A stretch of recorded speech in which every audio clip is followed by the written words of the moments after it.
segment. And for the football segment tonight, we're going to talk with our residential football guy, Belly Up Kev from the Korner Booth podcast and the other podcast. I can't remember the name of it now. Tailgate on the Quad. Tailgate on the Quad. I knew I had quad in it. I just can't remember the rest of it. So, Kev, thanks for joining me. How are you doing tonight, bud? I'm doing great. I mean, it's Mardi Gras. I got my Alabama floral shirt on to rep the state where Mardi Gras started. Really? Mobile, Alabama. Interesting. First, so people on Twitter will tell you all the time how Mardi Gras started in the 251, not New Orleans. Okay. All right, I'll do some research on that later. But we're going to talk some football tonight. We're talking some NFL primarily, first of all, and there's quite a bit of movement going on this over the past couple of days. One of them being the most significant being J.J. Watt. But Kev, I want to get your feeling on J.J. Watt's situation. What's going on? Where do you think he'll wind up? What do you think really happened in Houston? Give us your feeling. So a lot of people are mad online saying, oh, they're not going to trade Deshaun Watson, but they'll just release J.J. Watt. Yeah, J.J. Watt's a 32-year-old D-end out of the prime of his career who has missed over half the games 2 out of the last 4 years, I think. I think he played 8 games in 2017 or 16, then 16, then it might have been 11, but still, he missed a significant time. Yeah. So I kind of get they wanted to get out of his contract. But Pete, when he first was released, everyone was like, oh, look for Pittsburgh to sign him. They have his brother TJ and his brother Derek. Mm-mm. They don't have the cap space for it. I don't want to see him in Pittsburgh because I hate the Steelers. I hate everything about that team. But I think the Browns are interesting. I would also like to see Arizona kind of like a Bill O'Brien safe zone for all of the former players who didn't like him that much. I think that'd be nice to see. He can team up with DeAndre again. But I'm hearing the Browns a lot, which is interesting. Some Patriots fans want him, and I'd rather spend our cap space elsewhere. Yeah. My feeling is that I said this on Around for the Weekend on Friday night. I said that he would go where Deshaun Watson goes. I think he's going to wait until to see where Deshaun Watson lands. A myriad of teams who are after him with the cap space they have. Miami's after him. The Jets are supposedly in the running for him. I don't know for sure, but they have cap space too. They both have cap space coming into 2021. I don't think they should do it, but if Deshaun Watson gets traded to Miami, I can definitely see him signing there. Ryan, I'm sorry. If Deshaun Watson goes to the Jets, I do not see J.J. Watt signing there because even with Deshaun Watson, they're not winning a ring in 3 years. And that's what J.J. wants. He wants to win a ring to add it to his – he's already a Hall of Famer. He is one of the most dominant defensive players during his career from 2011 to probably 2017. That might be the most dominant stretch we've seen outside of LT for a defensive player. Aaron Donald's now kind of showing that he's doing it as well. But J.J. Watt, the one thing he's missing is not even just a Super Bowl appearance. And I think that's really going to dictate where he signs. Yeah, I figure it's true. I mean, I agree in a way there. But I mean, I just looked the way I looked at it is that after week 16, where he goes up to Deshaun Watson and says, man, I'm sorry we ruined the prime of your career.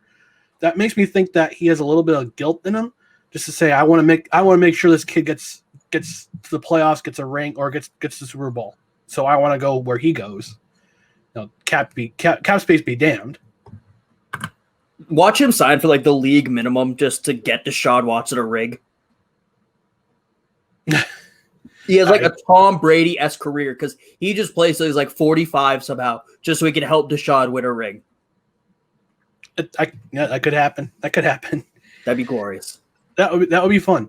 Now let's talk about some of the quarterback carousel seem to be going on right now. You've got, you saw, we talked about it in our Belly Up Slack channel.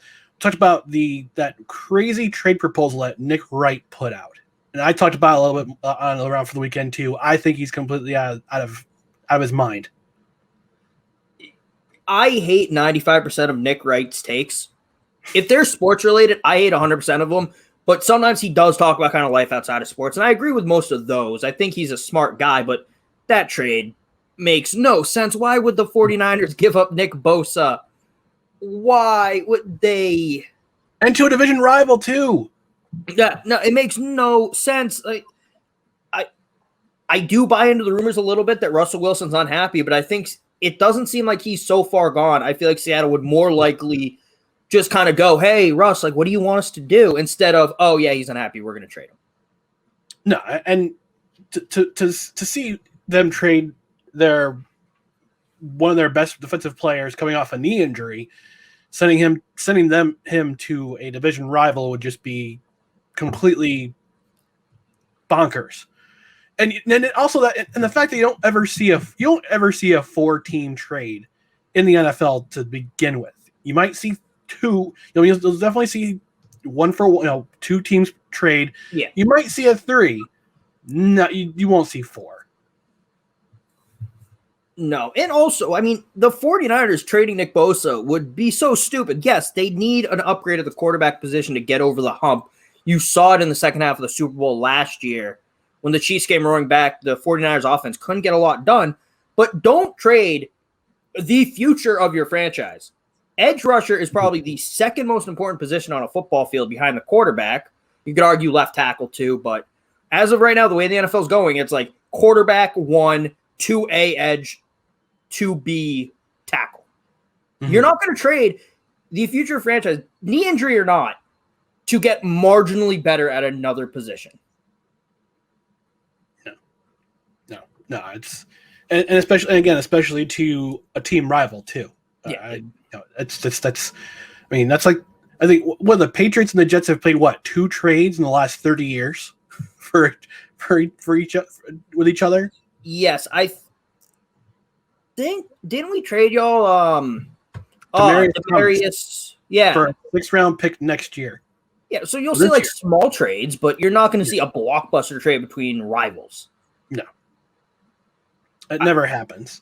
The last trade I think that the Jets and the Patriots did was for Bill Belichick. Yeah. Because the NFL said you have to give some compensation for this. Yeah, I gave him 2 first-round picks or something like that. Worth it, by the way. They could have asked for 5 first-round picks. It would be like, I would have been okay with that. Yeah, I know. So, quick fire. Speaking of quarterbacks, we have a lot of trade rumors going around for certain quarterbacks going where. I'm going to throw out a name, and Kev, you tell me where they go. Okay. So, Deshaun Watson. Oh, Miami. I don't want them to do it, but I can see it happening. Okay. Carson Wentz. Bears. Mitch Trubisky. The CFL. Provided they play this year. Yes. Sam Darnold.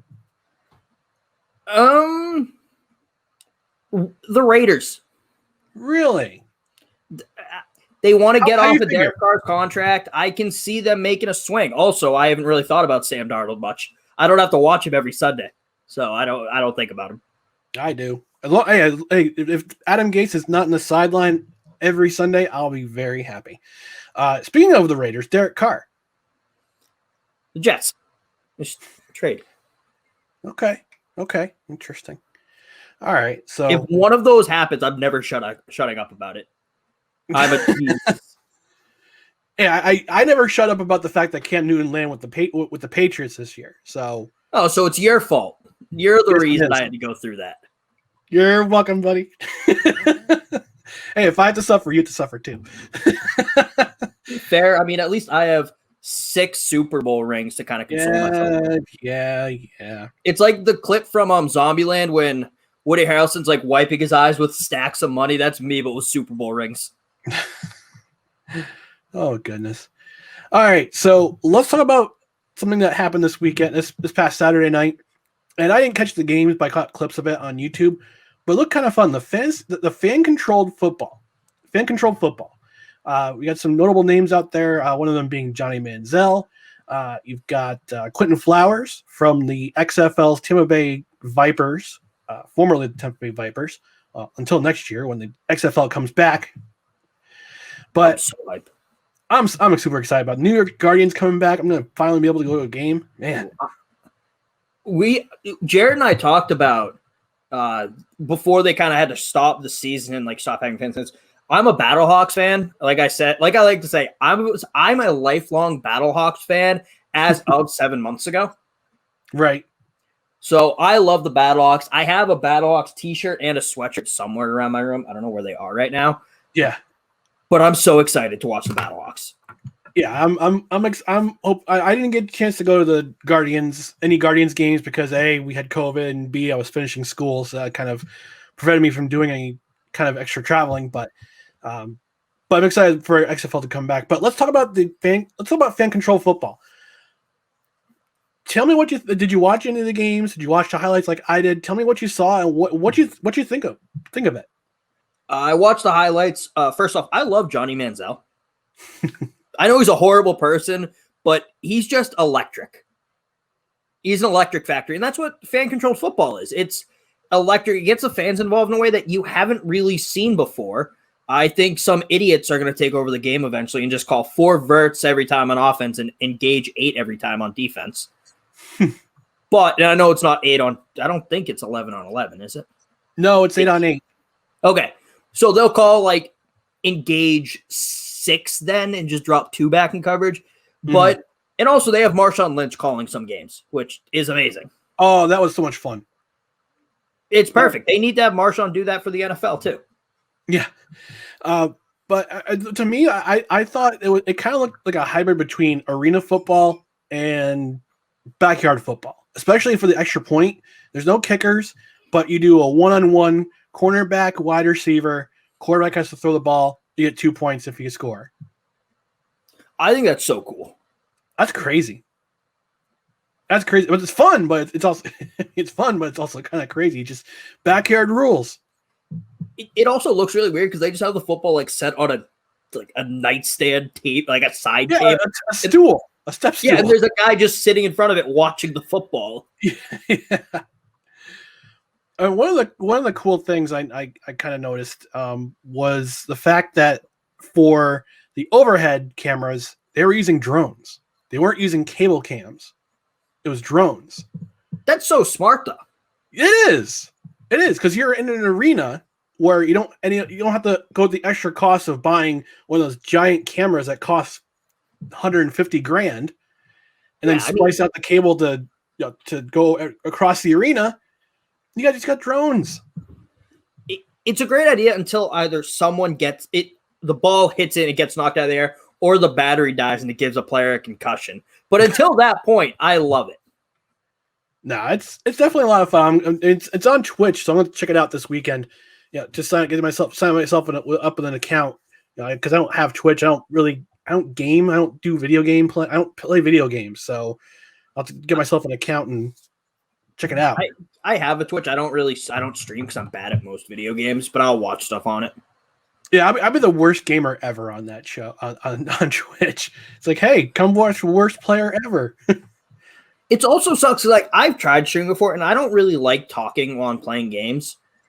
Like if I'm playing a game with my friends and we'll do call outs and stuff, like if it's Call of Duty, we'll say like, oh, guy to the left or whatever. But I streamed Madden for Belly Up, and I felt weird because I was like, I have to keep talking for content. No one's going to want to watch 2 people just sit in silence playing Madden. That's nobody wants to see that. Nobody wants. It's kind of like playing amongst friends, I suspect. I mean, my nephew's a big gamer.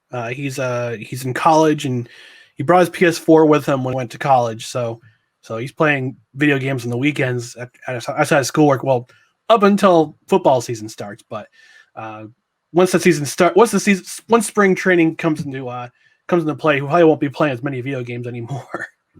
Yeah, maybe not. It depends. We'll see.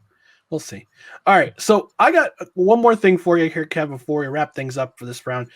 What are some of your boldest predictions for the NFL offseason in terms of draft, free agency, surprise coaching moves, trades. What's your boldest prediction? My boldest? Yeah. I think I have two, and I think one of them's much more likely to happen, but the other one's way bolder. Okay. Give them to me. The one that I think is very likely to happen is I can see the Jets trading back for the number 2 pick. Trading back from 2? Yeah, trading and getting a first next year, a second later. It's not really that bold. It's just kind of something because like there's no quarterback to really take at number 2, and I feel like after Trevor Lawrence, it's kind of a crapshoot. Mm-hmm. Like some years, like the Andrew Luck RG3 year, like whoever doesn't take Andrew Luck is taking RG3. Right. Wentz and Goff. Whoever's not taking Goff takes Wentz. Right. So this isn't one of those years. So I can see them trading back, and because if you take someone at 2 and they're a bust, you're screwed. If you take someone at like 15, 7, like 20, I don't think they're going to trade to 15 because that would give the Patriots a second pick. But and they're a bust. It's not as big a deal, and you can say we got draft capital out of it. Right. My hotter take is Urban Meyer passes on Trevor Lawrence.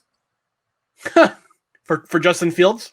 No, not necessarily for Justin Fields, but I don't know. I just had that feeling because I feel like Urban Meyer is just one of those guys who's going to try and overthink it and go, hey, we could have a generational talent in quarterback, or we could have 5 first-round picks.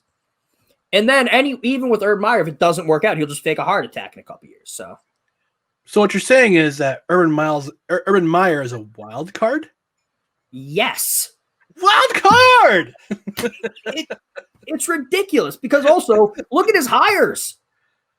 Oh, yeah, this guy got fired from Iowa and got paid $1.1 million after being fired with cause, which is wild, for racial issues. Yeah, let's bring him on. Let's see what happens. Dude resigns that day because everyone's like, what are you doing, Urban? Yeah, I mean, for the Jets, I think they'll either pick Zach Wilson at number 2 and trade Sam Darnold, or they'll trade down and they'll want to. From what some of the rumblings I'm hearing is that Saleh will want to move on from Darnold and want to draft his own quarterback, which is smart because he's a head coach. He's a new head coach. He'll want his guy. But at the same time, it's like the Jets have so many holes to fill. Line, defensive, corner, wide receiver, quarterback, extra auxiliary running back. I mean, and you don't want to look for guys who are going to fit into the same type of system that San Francisco has on offense because you got Mike LaFleur.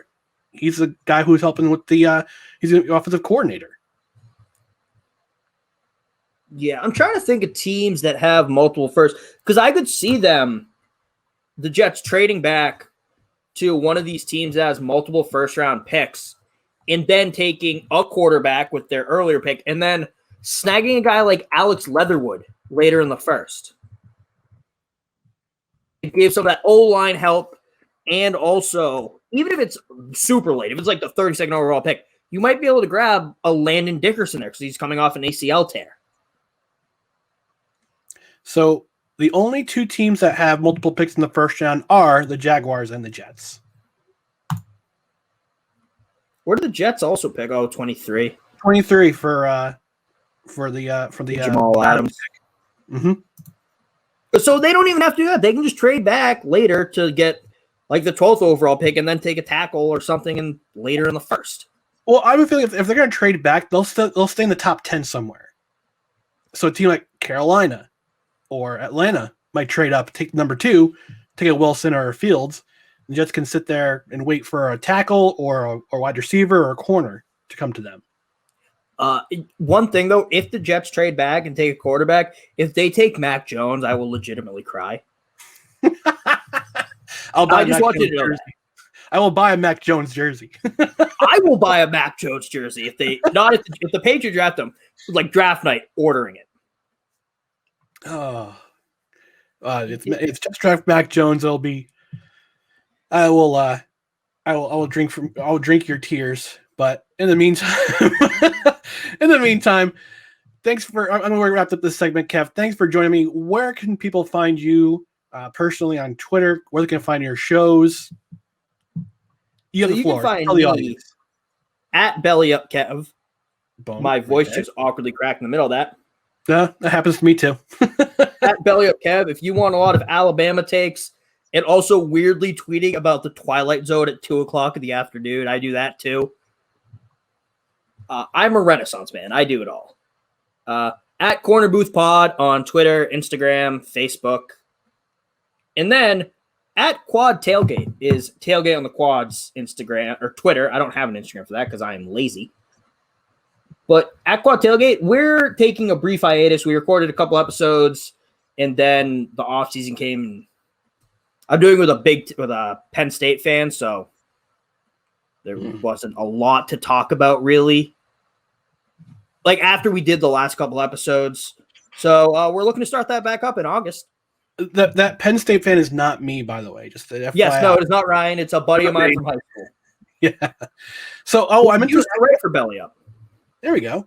So I actually meant to mention a couple on your on Korner Booth Live of the pregame a couple weeks ago. You mentioned Alabama. I think we talked about Alabama's hockey jerseys because they have a club jersey. They have a club hockey team. So I will say if someone gets me an Alabama hockey jersey, XXX, XXX, I will join Gump Twitter. Oh, Twitter. If I had a job, I'd hop on that real quick. But I don't think the unemployment office would be thrilled going, so what are you spending the money on? An Alabama hockey jersey? Hockey jersey for a friend of mine in New York. Yeah, I'm sure it'd go over real well. Oh, yeah. Well, I want your reaction to something we did on the show. Okay. How often do you listen to the podcast? Here and there. I subscribe to a lot of podcasts. That was not an accusatory question. I was curious. Well, are you referring to the proposal? Yes, I am. I'm curious. I want your reaction to that because I've asked you opinions on my life and what I should do about things. So I need your input on that disaster. Bravo. That's my reaction. Bravo. Hey, shoot your shot, man. That's all I can say for you. I mean, as a guy who's let me just say this. You're what, 26, 25? 24. 24, okay. I always tell people, kids, not kids, but younger adults. I'm a child, it's fine. Yeah, well, so am I, but, childlike, not childish.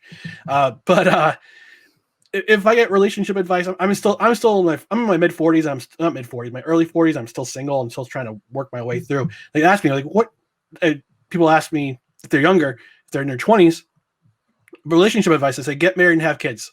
Do it now, because you don't want to hit 30 and try to hit the dating pool, and then you want to hit 40 and try to hit the dating pool.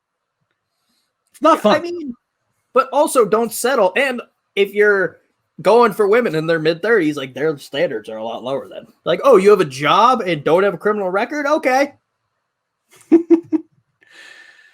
Well, that being said, we're going to end this part of the show. Kev, thanks for joining me. Really do appreciate it, bud. Again, Korner Booth Podcast, Tailgate on the Quad, on hiatus until August when college football season ramps up again. Hopefully we'll have fans in the stands for that. But in the meantime, he's clowning around with Jared on Korner Booth Pod. But thanks again for joining me, Jared. Kev, we appreciate it. Wow, hurtful. Abuse, as Craze would say.